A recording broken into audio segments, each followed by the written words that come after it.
Hello friends, स्वागत है आपका इस चैनल पे। और आज का जो हमारा टॉपिक है वो है कि ट्विन फ्लेम जर्नी में जब डीएफ अपने इनर वर्क पे फोकस करती है, अपने आप पे काम करना शुरू कर देती है, अपना इनर वर्क शुरू कर देती है, तो डीएम की लाइफ पे क्या असर पड़ता है, डीएम के ऊपर इन सब चीज़ों का क्या असर पड़ता है।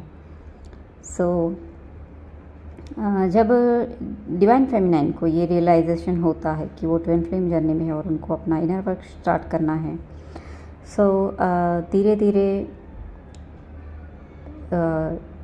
डिवाइन मस्कुलाइन की अवेकनिंग शुरू हो जाती है और उसकी लाइफ में कार्मिक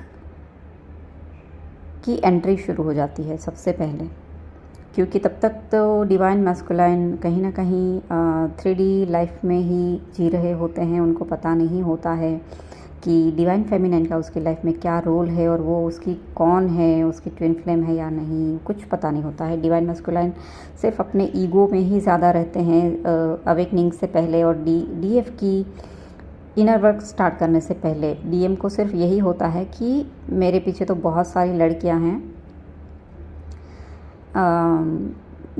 मतलब वो थोड़े ईगोइस्टिक होते हैं स्टार्टिंग में, और कहीं ना कहीं उनको इस बात का थोड़ा ईगो भी होता है, इसलिए वो डीएफ को रिजेक्ट करता है। उनको यही लगता है कि मुझे तो इससे बहुत बेहतर चॉइस मिलेगी, तो इस चक्कर में वो बार बार अपनी डीएफ को रिजेक्ट भी करते हैं। और ये 3D में होता है, 5D में उनकी सोल को, उनके हायर सेल्फ को सब पता होता है कि भाई इसके सिवा मेरा और कोई है ही नहीं इस लाइफ में, मतलब इसके सिवा मेरा और कोई ट्रू पार्टनर हो ही नहीं सकता। तो 5D में तो उनको पता होता है, और 5D में उसकी हायर सेल्फ ही डीएफ को गाइड करती रहती है। तो आपको बार बार अगर डीएम की कभी कभी ऐसी फीलिंग्स आपको आती है, कभी कभी आपको लगता है कि आपको कोई गाइड कर रहा है, तो कभी कभी आपको जो गाइडेंस मिल रही होती है वो परमात्मा की गाइडेंस तो होती ही है, आपकी हायर सेल्फ की भी होती है, लेकिन आपके डीएम की भी गाइडेंस आपको बार बार मिलती है उनकी हायर सेल्फ की तरफ से। तो ये चीज़ें भी होती हैं, बट डीएम 3D में ज़्यादा उलझे होते हैं।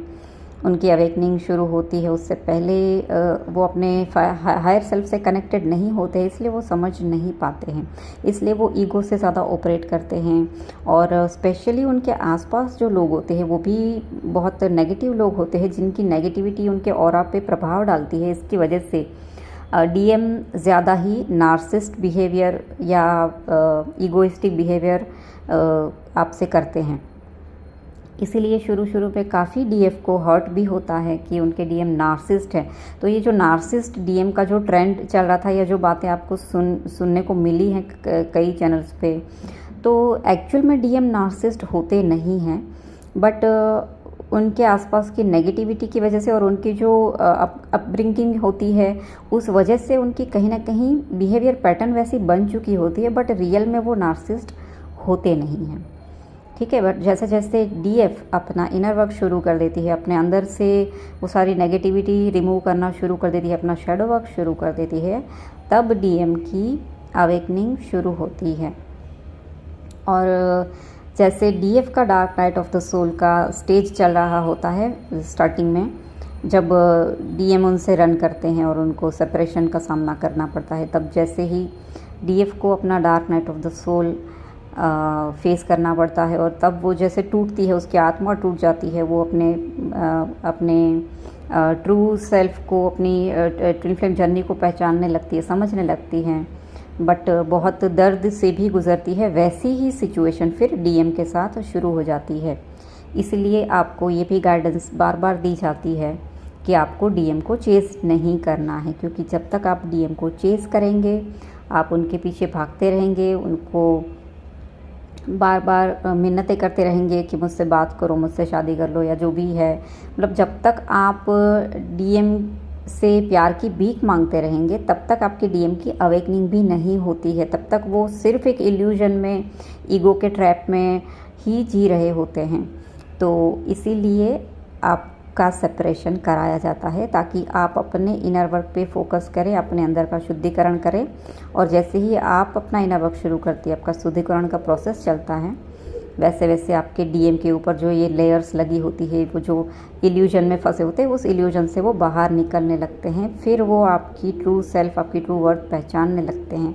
तब उनको रियलिटी समझ में आती है कि आप उनके कौन हैं। ठीक है फ्रेंड्स, तो ये चीज़ें होती हैं जब डीएफ अपना इनर वर्क शुरू कर देती है। और इसीलिए बार बार आपको बोला जाता है कि अपना इनर वर्क पे फोकस करें, ना कि डीएम को चेज़ करें।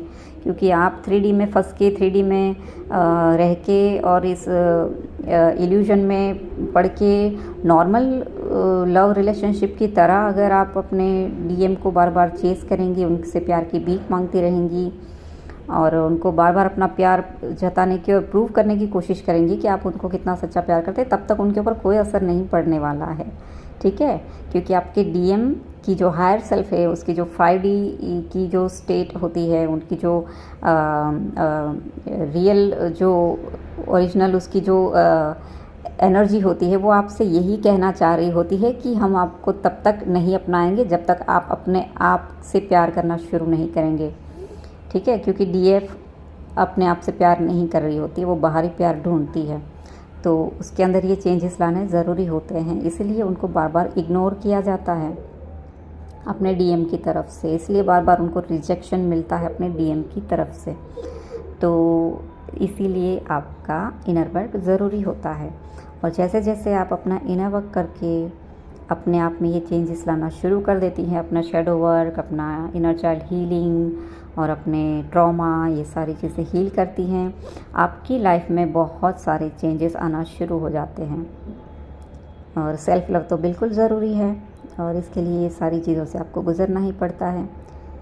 तो ये चीज़ें होती हैं जब आप अपना इनर वर्क स्टार्ट करती हैं। तो डीएम की लाइफ में भी काफ़ी चेंजेस आते हैं और डीएम को इतना इनर वर्क नहीं करना पड़ता है, थोड़ा बहुत करना पड़ता है, क्योंकि डीएफ जो होती हैं वो बहुत ही इंट्यूटिव होती है और उनके हायर चक्रा से वो ज़्यादा वर्क करती हैं। और डीएम जो होते हैं वो अपने लोअर चक्रा से ज़्यादा वर्क करते हैं। मतलब डीएम की रिस्पॉन्सिबिलिटी होती है 3D लाइफ को मैनेज करना और डीएफ की रिस्पॉन्सिबिलिटी होती है 5D लाइफ को मैनेज करना। इसीलिए डीएफ के हिस्से में इनर वर्क ज़्यादा आता है और डीएफ हमेशा अपनी स्पिरिचुअल जर्नी में अपने डीएम से 2 कदम आगे होती है। इसीलिए कहा जाता है कि डीएम आपको मिरर करते हैं। मतलब आपने अपना शुद्धिकरण कर लिया तो वहाँ से भी अपने आप वो क्लेंजिंग शुरू हो ही जाती है, उनके अंदर से वो सारी चीज़ें, कचरा, वो इल्यूजन हटने लगता है। तो अगर किसी डीएफ को बार बार ये कंप्लेन भी होती है आपकी जर्नी में कि हम ही क्यों इनर वर्क करें, उनको क्यों नहीं करना पड़ रहा है, तो उनको भी करना पड़ता है, बट शुरुआत आपसे ही होती है। जब तक आप आगे नहीं चलेंगे वो आपके पीछे पीछे आएंगे नहीं।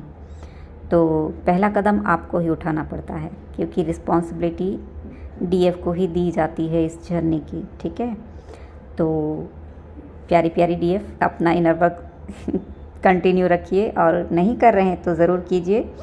और मिलती हूँ मैं अगले वीडियो में, तब तक के लिए ओम नमः शिवाय। अपना ख्याल रखें, खुश रहें।